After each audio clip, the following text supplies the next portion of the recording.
Somebody tried to kill me when I was young. A monster saved my life. By the Reddit user, Born Beach. I developed a drug addiction in my teens. It tore me apart for a long time, but it was nothing compared to the events that sparked it. I know. We've all struggled. Get over it. That's what my dad would say. That son of a bitch. My mom would probably feign empathy, but fuck it up for trying a little too hard. Then she'd drink herself to sleep. This isn't a story about my dad and my mom, though. This isn't even a story about my addiction. This is a story about a monster, and the scars they left upon my life. It's a story about the end of my world. And it might be a story about the end of yours, too. It began when I was 8. Third grade for me was not a pleasant time. Sure, there were bright spots in the year. There always are. Overall, though, I'd rate third grade a 1 out of 10. And that's probably being generous. You may have surmised that my mother and father were not exactly great role models in my life. My dad was cold, and in retrospect, probably a sociopath, or at least a narcissist. He rarely spent time with me, and when he did, I could tell he regretted it. Usually he did his best to forget I existed. My mother was kinder. Sometimes she'd help me with my homework, and she'd always drive me to school. When she dropped me off, she'd wave goodbye with a smile, and as if reading from a script, tell me she loved me and hoped I had a good day. I liked my mom. Sometimes, I think I even loved her. At least, when she wasn't drinking. Her advice made sense in retrospect, given the man she decided to show up with. But what didn't make sense, especially to an 8-year-old me, were the relentless insults she'd thrown my way. Lazy, waste of space, brat, dumbass. These were all mainstays of her vocabulary, and were never far from her lips once they'd been soaked in wine. My only reprieve from the depression of my home life was school. Growing up, I loved everything about it. I loved hanging out with my friends, I loved learning new subjects, and I especially loved the teachers who always had time for me and never drank and always remembered my name. One of those teachers was Mr. Gilead, a boisterous, heavy-set man with bushy eyebrows and an uncanny ability to always brighten the room. He wasn't my teacher, but he was my best friend Oscar's, and because of that I often crossed paths with him. He remembered my name the first time I ever told it to him. Every day after that, he'd greet me with his beaming smile and booming voice. "Walter, how was class today?" I would always tell him exactly how it was. Usually, it was good, but sometimes it was frustrating or boring. No matter what, though, Mr. Gilead would always listen intently, his eyes focused on me and a grin on his face. He was the first man I met that inspired me to be better. He was the first man I met that made me believe I could be. One day, I was feeling particularly low. In the middle of the previous night, my mother had woken me up. I smelled wine on her breath, and I asked her if she'd been drinking again. She told me to shut up, that it was none of my business. Swaying on her feet, she stood over my bed, staring at me. I remember feeling really nervous because there was this sense of hatred in her eyes, and the way she studied me almost seemed like she was making a decision. "Mom," I remember asking, "can I go back to sleep now?" She didn't reply. Instead, she left the room. I curled back into my covers, nervous and afraid. Although what I was nervous and afraid about, I couldn't exactly say. It felt like intuition. Something deep inside of me, something primal, was screaming that the way my mother was looking at me was not okay. A few moments later, I heard the creak of my door opening, and there she was again, this time with a half-drunk glass of wine in her grip. I wish I never met your father, my mother said, staring at me with dead eyes. That way, you'd never have been born, and I'd have enough money to enjoy my life. She watched me until she finished her glass of wine, and then she left. I cried myself to sleep. The next day, I spent recess alone, at the far end of the field. I didn't feel like I deserved friends. I didn't feel like I deserved to have fun. I didn't feel like I deserved anything. When the bell rang, I took my time getting back to class. As I entered the doors of the school, I was greeted by an empty hallway. The rest of the students were already returned to class. I swallowed, knowing I was in for a talking to, and probably a detention once I got back. A voice called out, and I recognized it, Mr. Gilead. "Walter!" he shouted. Out of all the teachers I could have crossed paths with, somehow Mr. Gilead felt like the worst. He was the one adult I really believed cared about me and liked me for I was. For him to see me late like this, it probably destroyed whatever respect he had for me. "Sorry, Mr. Gilead," I said, my eyes downcast. He wasn't angry.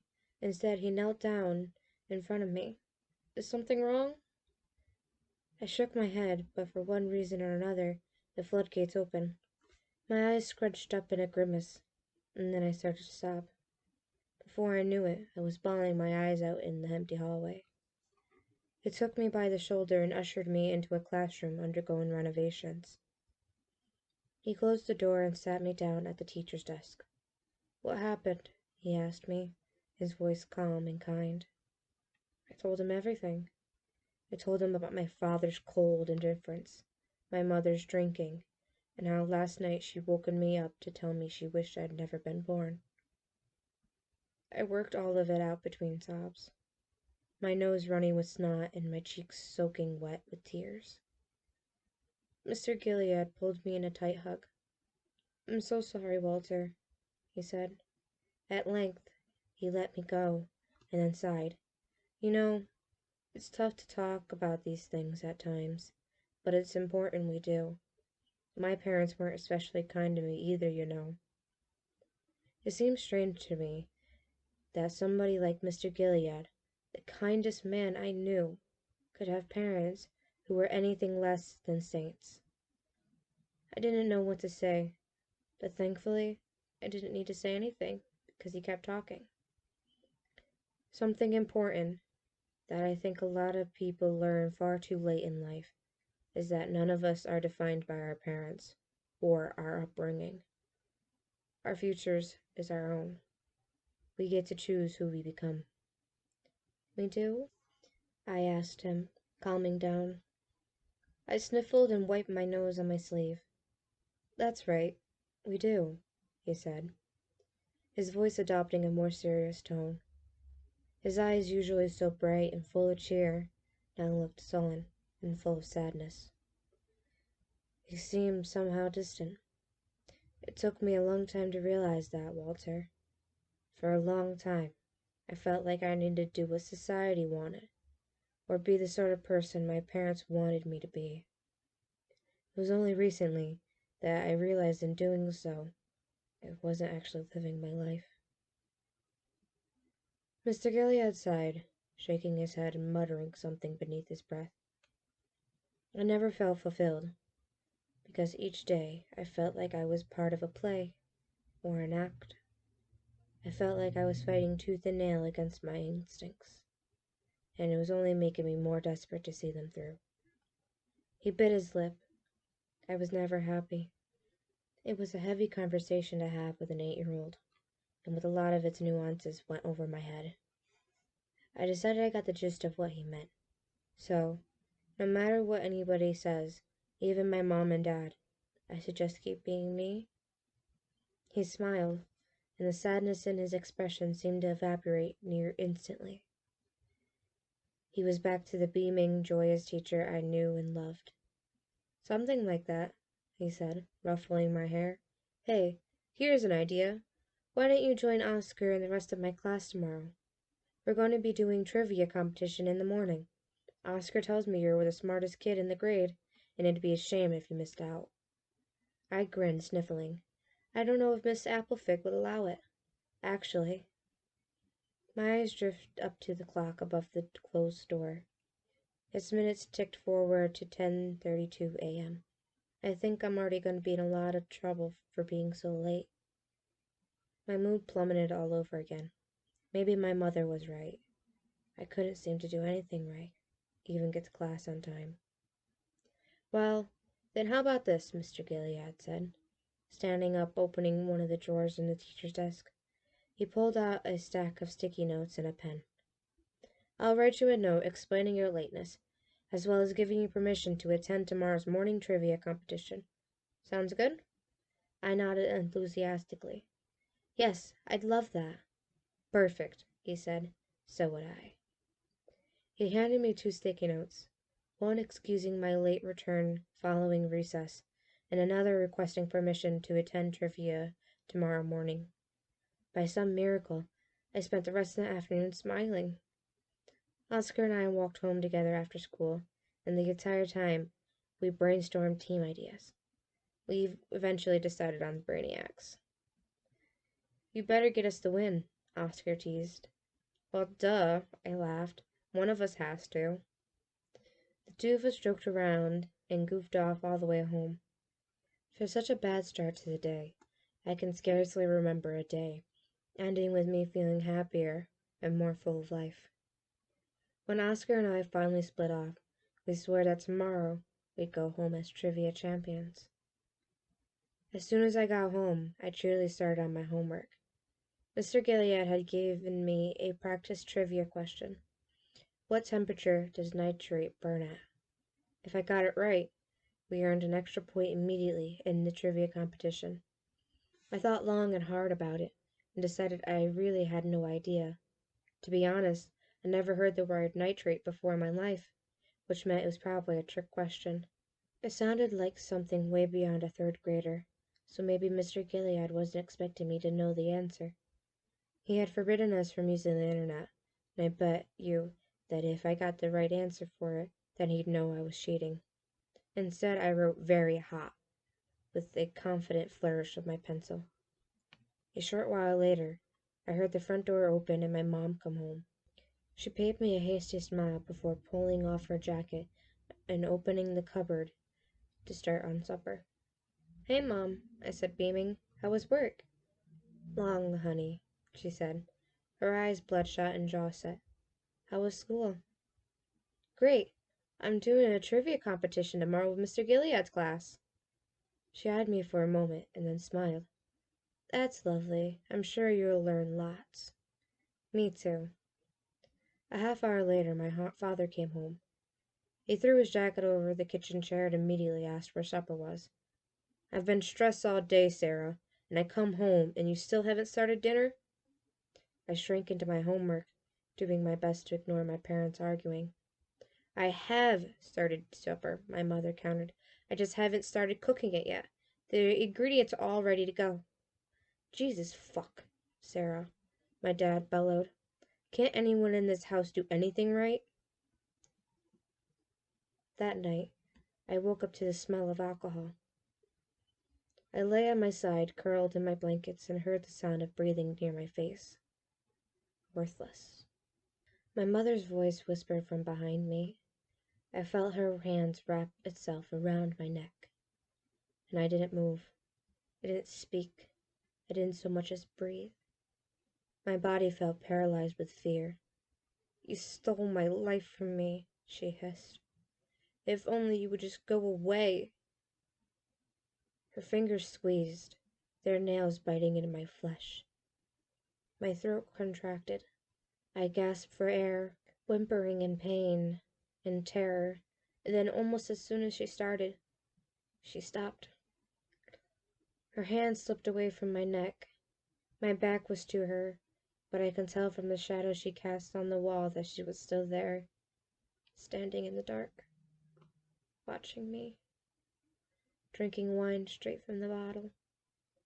A half an hour later, she finished and put the bottle down on my dresser. I watched her silhouette wipe her lips and heard her mutter the word tonight. She left my room. I listened as her footsteps creaked their way down the stairs and into the kitchen. A moment later came the sound of wood squealing against wood, like a drawer being opened, followed by a clatter of cutlery. I stared at my wall, blinking back tears. Again, that primal sense of fear returned, that indescribable intuition that something was very wrong, and I needed to be far away from my bedroom, far away from this house.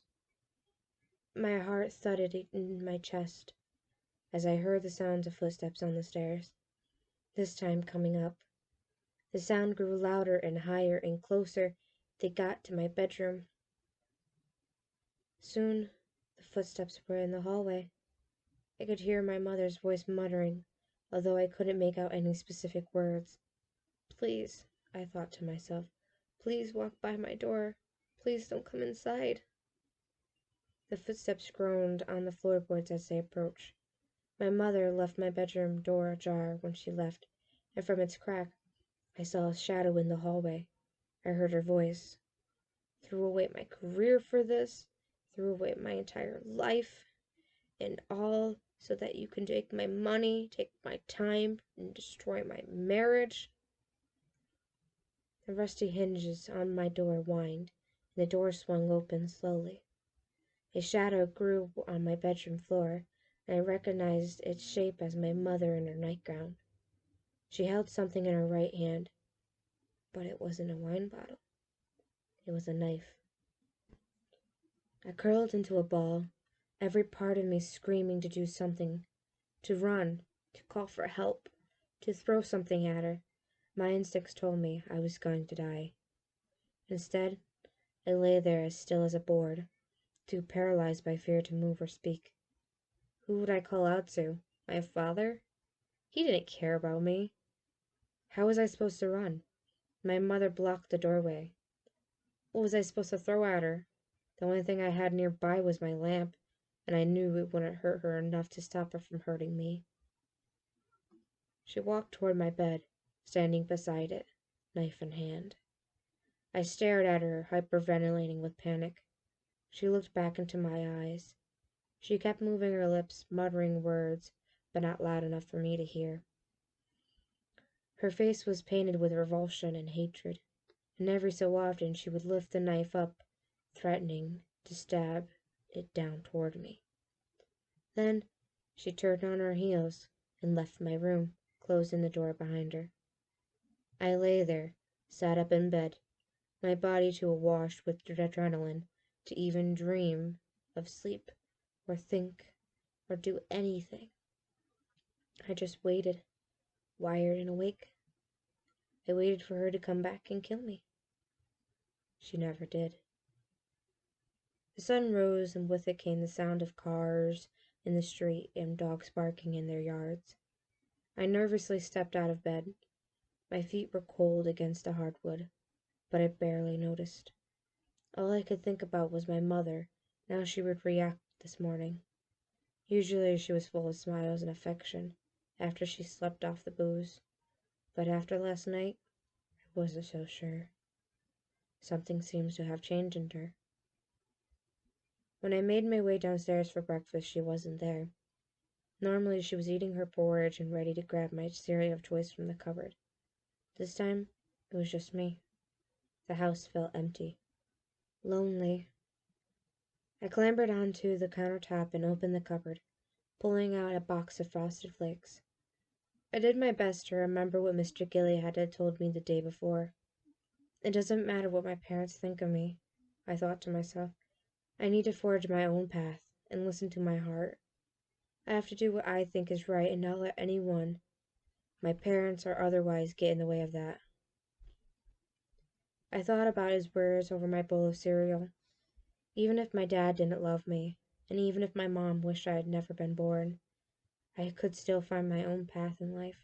As I ate, I monitored the digital clock sitting on her kitchen counter.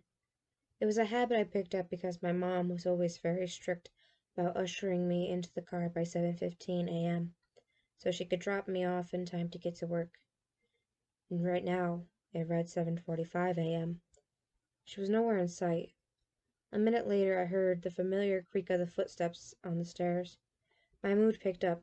Even after everything that had happened last night, my mom hadn't hurt me, and I still had my trivia competition with Mr. Gilead and Oscar to look forward to. Maybe my mom realized she loved me too, much to hurt me. The creaking stopped as the footsteps reached the landing, and my dad bustled around the corner, adjusting his tie. He paused, seeing me at the kitchen table. "What are you doing here?" "Waiting for Mom," I said quietly. "Excuse me?" he asked, his voice rising. I swallowed. My father always had a way of making me feel smaller than I already was.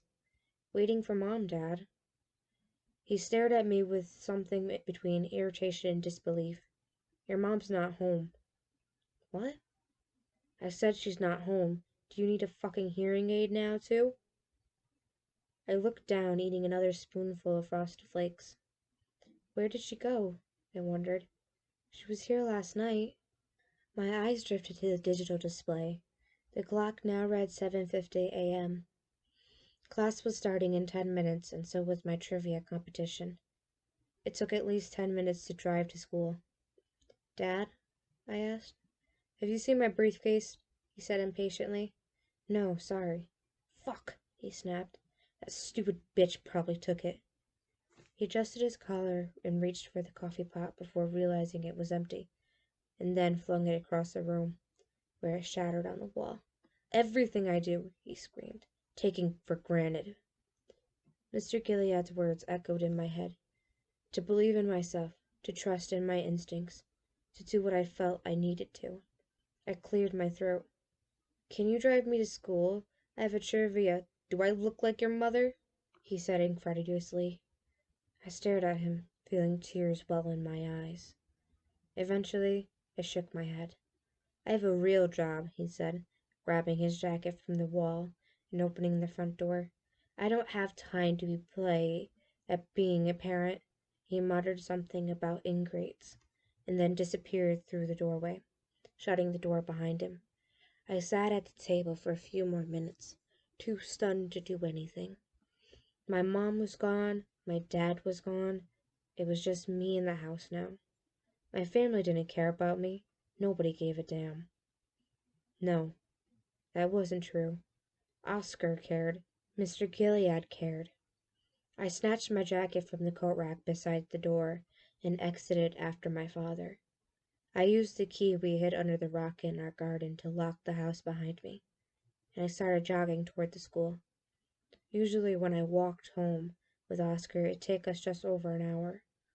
Unfortunately for me, though, Hillcrest School lived up to its namesake. My school sat perched atop a large hill, overlooking the rest of Plumberry Township. At the top was really a spectacular view. To the north, you could see most of the local streets, all the way up to the City Hall downtown. To the south, you could see far down the country road, all the way to Lake Tyler and Jefferson Forest beyond. Still, it was uphill, which meant it was going to be a longer walk to than from. I was determined, though.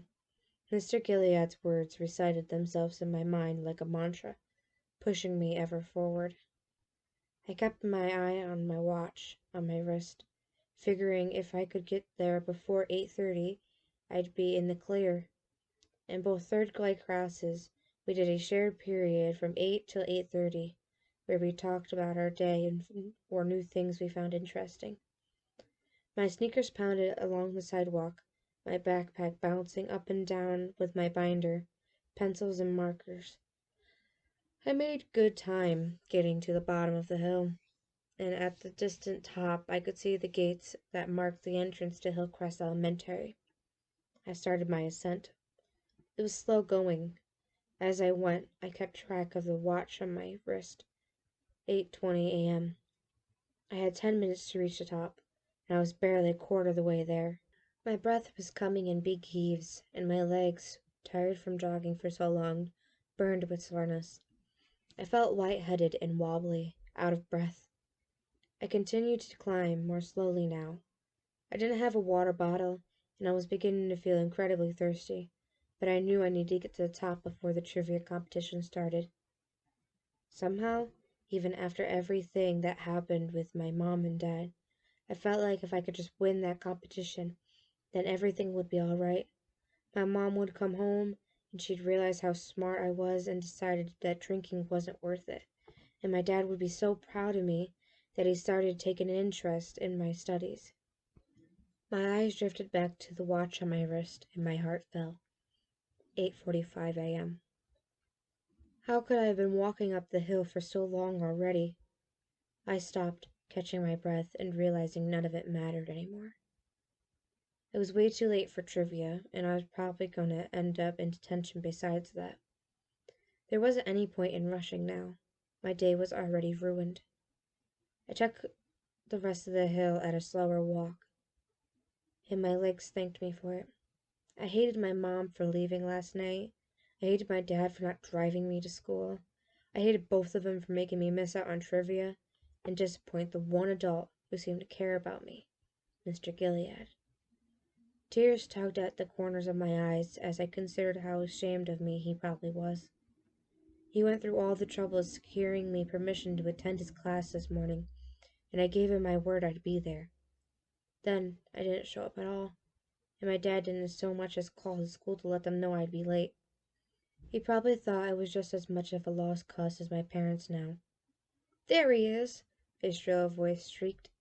"Oh my God, he's here!"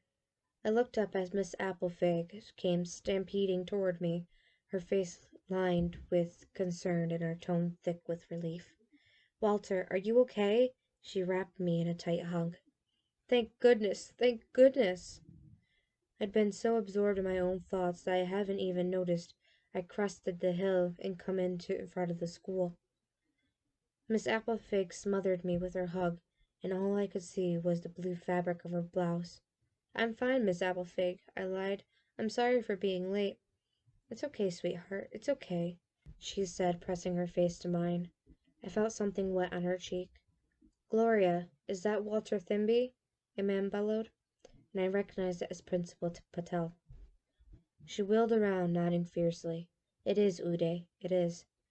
Freed from Miss Applefig's all-encompassing blouse, I became acutely aware of something very strange.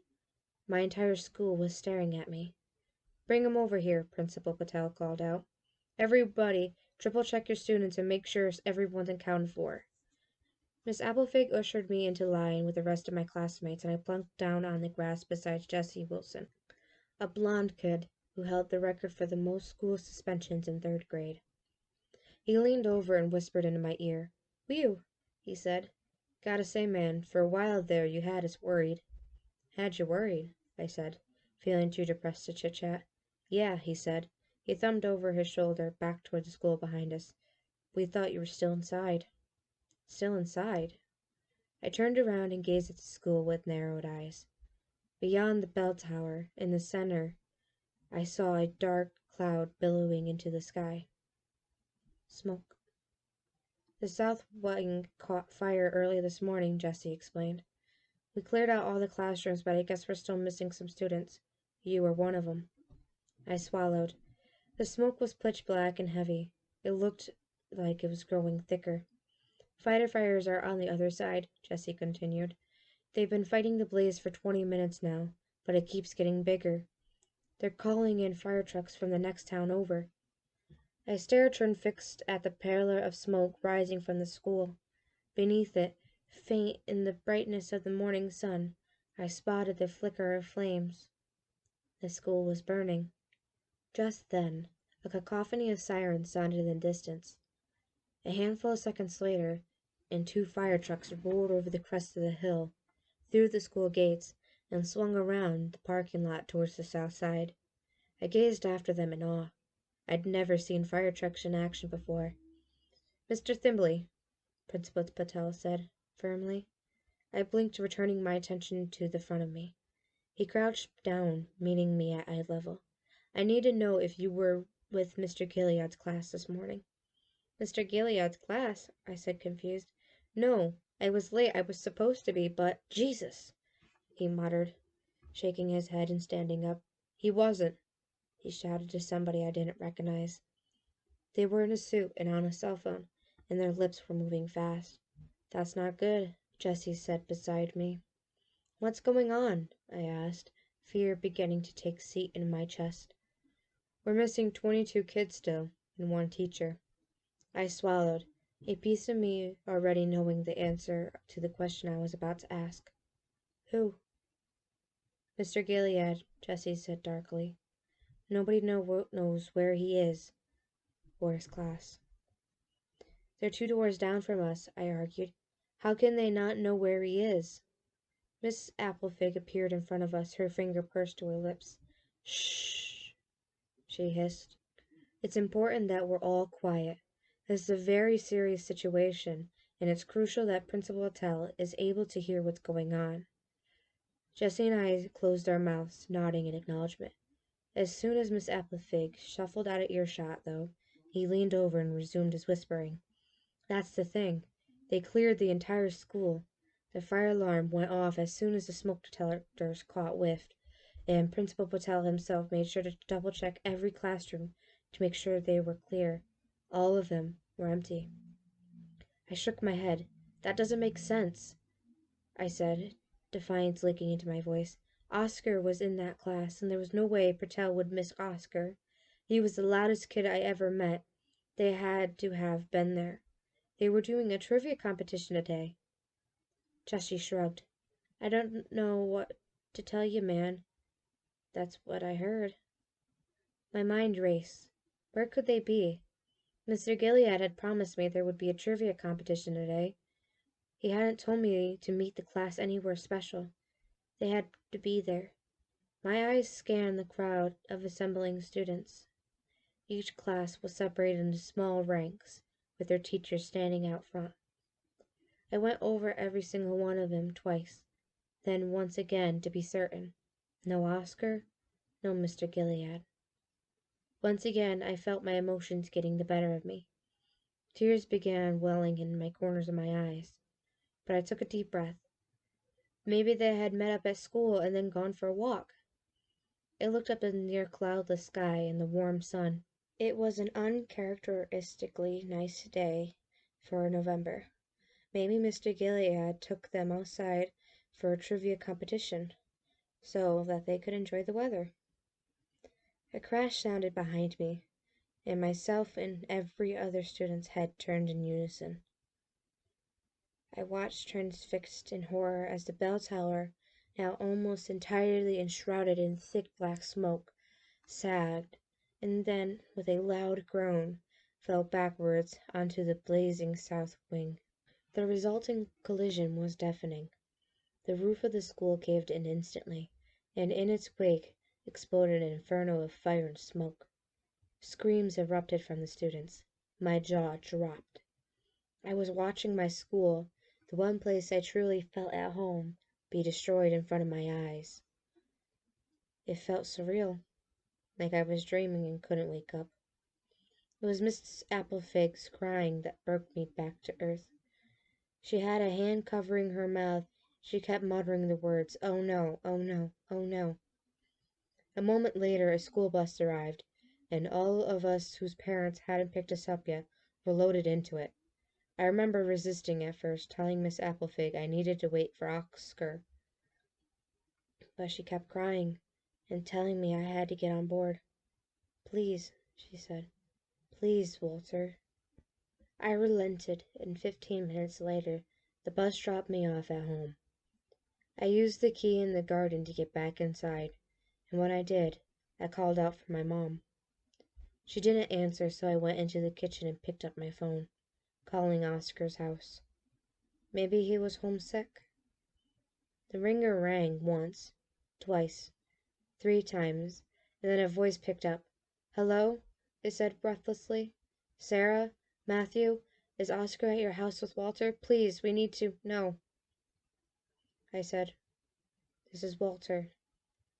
Oscar's not here." The line went quiet on the other end. "Is he not at home?" I asked.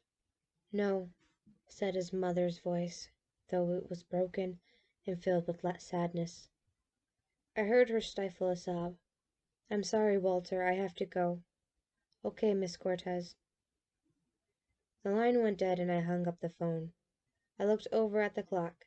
It read 10:54 a.m. My dad wouldn't be home for another 6 hours, so in the meantime, I made my way to the living room and turned on the TV, hoping maybe there was something on the news. I flicked through the channels until I spotted a newscaster in front of my school. Here, in front of Hillcrest Elementary, where a vicious fire has caused the bell tower to collapse upon the south wing. The blaze has finally been out and overhauled by firefighters in an effort to locate survivors, as well as fully assess the extent of the damage has begun. The woman speaking, dressed in a nice business suit, turned her attention to somebody off camera. They exchanged a few words with her microphone down and unable to pick up more than a faint mumble of sounds.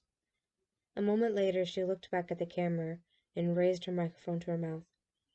I've just received word from the fire department that several remains have been located within Hillcrest. These remains are suspected to belong to the missing third-grade class taught by Mr. Heinrich Gilead. An emptiness stole through me.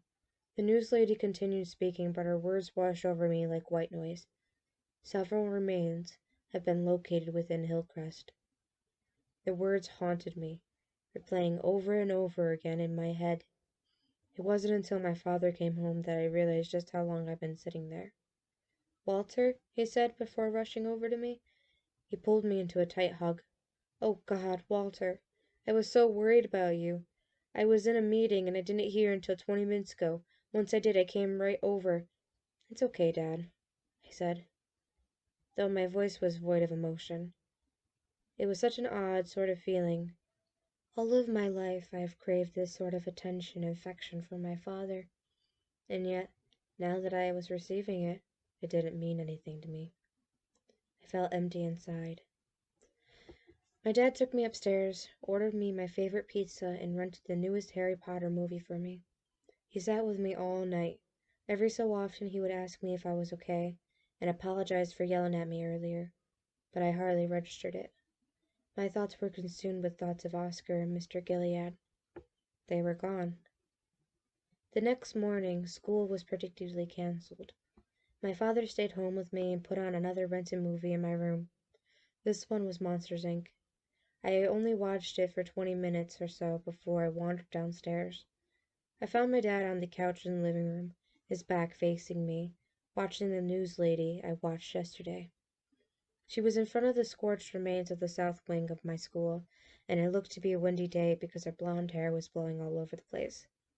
I'm again in front of the wreckage of Hillcrest Elementary's south wing, where 22 children and one man are believed to have lost their lives early yesterday morning, in what can only be described as the greatest tragedy of Plumdale history.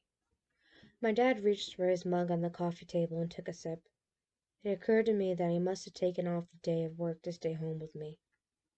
Yesterday morning, a fire blazed, quickly spreading through the south wing, and eventually reaching the bell tower. An old school, built in the early 1900s, Hillcrest Elementary was built primarily of highly flammable lumber, and the bell tower was no exception. At 10:13 a.m., it fell backwards onto the south wing, collapsing that section of the school and dooming the individuals trapped inside. She touched her ears and her eyes looked sideways, as if somebody was speaking to her. "I'm just receiving word that the investigation has determined some rather disturbing details. I should caution viewers at home that what I'm about to say is not for the faint of heart." The news lady cleared her throat, and I drew closer behind my father. "Investigators have located two thick wooden doors in the wreckage. The deadbolts belonging to these doors were discovered in outward or locked position. According to the blueprints, these doors led into the basement of the school where the Hillcrest archives were held." "Jesus," I heard my father mutter, leaning forward, setting his mug down on the table. "The 22 students and the teacher, who have now possibly been identified as one Mr. Hendrik Gilead via dental records, appear to have been locked inside the school basement at the time of the blaze. Details pertaining as to why are still unknown. The stunning ferocity of the blaze, according to the investigators, is due to an old film reel located in the school's archive. These reels contain nitrate, a substance which burns hotter than gasoline. I swallowed. One aspect of the tragedy that school principal Unday Patel is wrestling with is that he never physically cleared any of the basement's areas. The camera cuts out and I see my principal giving an interview on the school grounds, but in a different location during a different time of day. I checked everywhere, he said, adjusting his glasses, keeping his voice level. Every classroom was personally cleared by myself, as well as a team of 3 other faculty members. We ensured to check all of them. I double-checked them personally and suffered severe smoke exposure in the process. Of course, in the interest of protecting my students. What about the basement? The interviewer asked from off-screen, and I recognized the voice as the news lady from earlier. Principal Patel's voice cracked as he began his reply. I saw no need to physically check the basements. It seemed a dangerous task given the relative size of them and the speed at which the blaze was spreading. As I walked by the basement areas in each wing, I called down and asked if anybody was down there and needed assistance. I heard no reply, so I continued on. There simply wasn't any time. The screen cut back to the news lady, and a small icon in the corner reads live. Strangely enough, despite Principal Patel's calls, nobody answered. Given the amount of remains located within the school's archives, it seems as though such screams would have been loud and plentiful. One theory as to why Patel didn't hear any of the victims was that they already suffered from toxic inhalation due to the nitrate film's off-gassing. It's highly likely that they already passed out. Sorry? The news lady brought her hand up to the earpiece again. Seconds ticked by in silence, and I realized somebody must be speaking to her on the other end, because her expression slowly became more and more disturbed. Finally, she cleared her throat and brought the mic to her lips. For those watching at home, particularly family members of the suspected deceased, your viewer discretion is advised. Her voice trembled, and she readjusted her grip on the mic. She cleared her throat. I can hardly believe I'm about to say this in Sleepy Plumdale, but investigators have determined that based on observed damage to the child's hyoid bone, their throat is presumed to have been slit. The news lady closed her eyes and took a deep breath. According to dino records, one Oscar Cortez appears to have died prior to the start of the blaze. I gazed transfixed in horror at the television screen. My father was too stunned to notice me creeping even closer, drawn toward the scene on display. It is now being posited that perhaps this young man was killed in an attempt to scare the remaining 21 children into silence. "Oh my God," my dad muttered. He ran a hand through his mess of hair, and I could tell by his sleeves that he's been wearing his housecoat. He didn't even bother getting dressed today. I took another step closer and the floorboards creaked. My father turned around. "Walter?" he exclaimed. "Jesus, Walter, you shouldn't be watching this." He rushed around the couch and the news lady's words became muffled against his chest as he lifted me up and carried me back up the stairs. "You need to take it easy, all right?" he said, ferrying me through the hallway. "I know you're going through a lot right now, and I know your worthless joke of a mother abandoned us, but the two of us gotta stick together, okay? And that means you gotta trust that I know what's best for you. Now, I don't want to see you out of this room again today, all right?" He gently lowered me onto the bed and hit play on Monsters, Inc. movie. "You need to take some time for yourself. Don't worry about the news. This is all just conjecture right now anyways." He paid me a remorseful smile and closed my bedroom door behind him. I laid there, staring at my wall, oblivious to the sounds of Sully and Mike from the movie. All I could think about was Mr. Gilliard's words playing repeat inside my head. I never felt fulfilled, because each day I felt like I was playing a part of a play or an act. I felt like I was fighting tooth and nail against my instincts, and it was only making me more desperate to see them through. Tears slipped from the corners of my eyes. Thanks to the news lady, I finally knew the answer to my trivia question. Nitrate burned hotter than gasoline. Thank you all so much for watching. Huge thank you for Bourne Beach for letting me read your stories. I hope you all enjoyed it, and I'll see you for the next one. Bye.